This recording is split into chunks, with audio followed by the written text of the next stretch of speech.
Halo semua, selamat datang di Auto Rider. Bagaimana menurut Anda motor yang satu ini? Dia baru saja diluncurkan Honda di Gias 2021.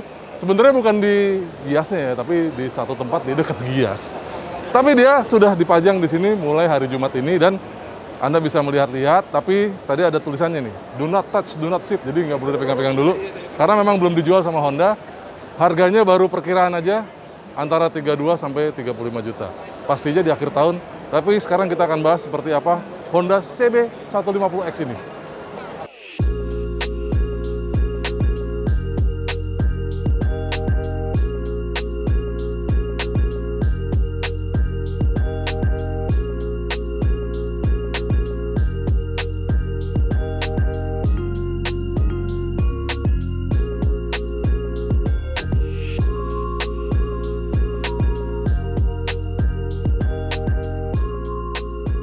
Nah, motor ini Anda bisa jumpai di Gias, dan kalau Anda ingin datang ke Gaikindo Indonesia International Auto Show 2021, ada beberapa perbedaan yang terjadi, seperti sekarang tidak dijual tiket di sini, jadi tidak ada tiket booth-nya. Kalau Anda ingin beli tiketnya, Anda bisa dapatkan secara online di aplikasi Gias Auto 360. Pastikan Anda bisa membeli tiketnya sehari atau 2 hari sebelumnya karena ada kuotanya, bro. Jadi kalau Anda sudah dapatkan tiketnya, Anda bisa pilih 3 range waktu, mulai dari jam 11 sampai jam 2, jam 2 sampai jam 5, jam 5 sampai jam 8 malam. Jadi kalau Anda sudah punya tiketnya, Anda bisa datang ke sini, dan jangan lupa patuhi prokes, pakai masker, cuci tangan, dan pakai sanitizer, dan siapkan aplikasi Peduli Lindungi karena Anda harus scan sebelum Anda masuk ke ruang pameran. Kita masuk ke motor ini. Akhirnya Honda berkeputusan ya buat main genre adventure di kelas 150cc. Karena dulu sempat pada saat peluncuran CRF 150L, Presiden Direktur Astra Honda Motor waktu itu, Mr. Inumasang itu bilang ke kami kalau mereka mungkin akan memikirkan sebuah motor adventure di kelas 150cc. Karena mereka waktu itu hanya punya CRF 250 Rally, dan kelas 150cc mereka baru masuk di CRF 150L untuk motor pengaruh tanah. Nah, ini sekarang jawabannya. Buat Anda yang ingin adventurean tapi motornya nggak terlalu gede, mungkin ini adalah jawabannya, karena dia mengingatkan kita pada motor kakaknya ya, CB500. Itu ada CB500 yang naked, dan juga ada yang CB500X. Nah, ini persis seperti itu. Genrenya mirip, tapi sekarang di kelas 150cc. Kalau kita lihat nih, bentuknya secara keseluruhan komposisinya masih mirip sama CB150R. Ntar kita cobain lihat CB150R yang baru saja di launching, dan di depan pakai garpu upside down yang warnanya kuning juga. Nah, ini mirip banget. Tapi bedanya adalah dia sekarang jadi lebih tinggi.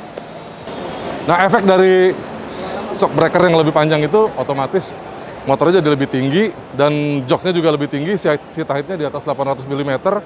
Sayangnya saya nggak boleh duduk di sini sekarang ya.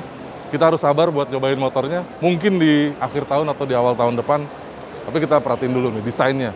Karena dia sasisnya mirip banget sama CB150R, tetapi kalau kita lihat di bagian depan sini dia lebih gemuk. Karena walau di sini harusnya ada shroud ya, tapi shroudnya menyatu ke depan ke arah spakbor atas ini. Mirip banget sebuah motor adventure, dan dia ada 2. Dia fungsinya buat belah air ya, jadi nggak maju ke depan. Tapi kalau lihat lampunya ini sama dengan CB150R. Begitu juga lampu belakangnya. Jadi kalau dibelah ya motor ya, ini depannya sama belakangnya, yang belakang mirip sama CB150R, dan depannya itu baru mencerminkan CB150X. Di bagian depan ini bodi memang tampak lebih kekar, tidak hanya bagian atas dan tengah, tapi ternyata bagian bawah juga ada undercowl yang membuat dia tampak lebih berotot. Di depan ini sedikit lebih kembung karena ya saudaranya juga udah pakai cover ya, jadi kondom ini lebih besar aja, dan di sini kelihatan lebih rugged, lebih keker gitu, sehingga maju ke depan dia kelihatan lebih gemuk. Nah, bedanya lagi dia sekarang pakai slicer yang lebih tinggi, dan dia tapered handlebar.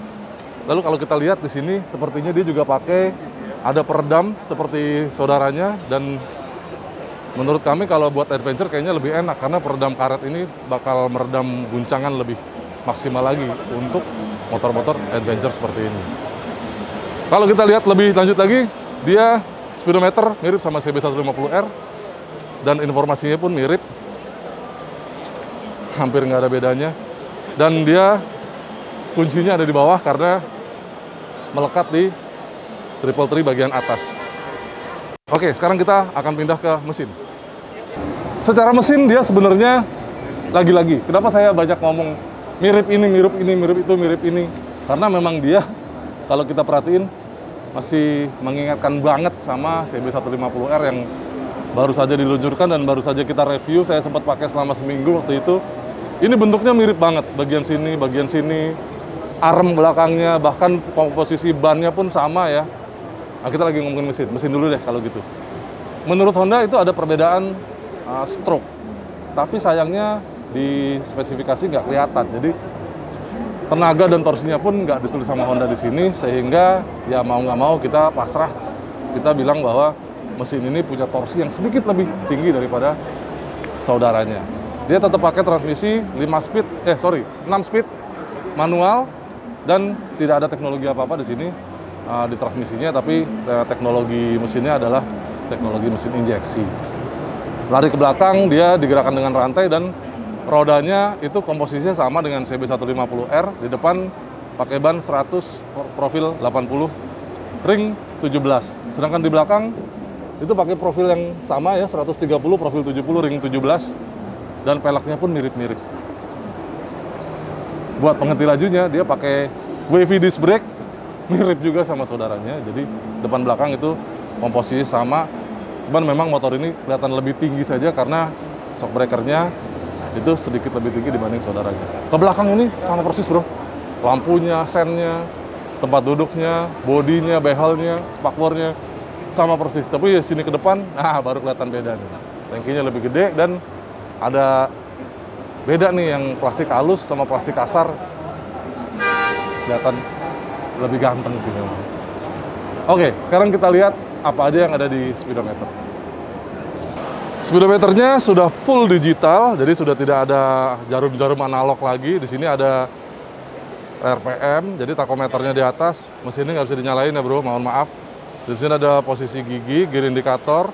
Dia lagi netral, makanya nggak ada angkanya. Ini ada kecepatan, ada jam, terus ada fuel indikator. Lalu ada MID nih, di sini ada 1 kilometernya adalah odometernya. Lalu ada trip A, trip B, konsumsi bahan bakar real time, konsumsi bahan bakar rata-rata, dan konsumsi bahan bakar rata-rata untuk trip B. Jadi sederhana ya. Tapi di sini dia duduknya lebih tinggi dibanding CB150R, dan di depan sini kita lihat dia jadi tatakan buat windscreen. Dan windscreennya ini berpotensi buat diganti yang lebih besar dan lebih tinggi, sehingga bisa nahan angin lebih enak buat adventure-an, ya nggak? Bro, gimana bro CB150X-nya? Ayo tulisin komentar di bawah deh. Kita pengen tahu komentar Anda yang doyan touring, yang doyan adventure-an. Motor ini potensinya besar sekali. Karena Anda tinggal tambah box di belakang, udah beneran kayak motor adventure sejati. Di depannya udah keren, ya kan? Oh, udah keren deh. Gak sabar buat cobain motor ini karena belum ada unit testnya dan kita belum ada sesi tes dari AHM. Tapi mudah-mudahan cepet ya. Di akhir tahun kita bisa cobain motornya, sehingga kalau awal tahun dia mulai jualan, kita udah bisa tahu bagaimana rasanya dan bagaimana impresinya dibanding sama adiknya. Karena ini lebih tinggi, pasti suspensinya lebih empuk, dan buat lewat jalan yang nggak rata pasti lebih enak. Oke, kita udahan dulu videonya. Terima kasih yang sudah menonton video ini sampai habis. Terima kasih yang sudah subscribe ke Auto Rider. Kita akan ketemu di Gias dan ketemu di video-video kami berikutnya. Dah.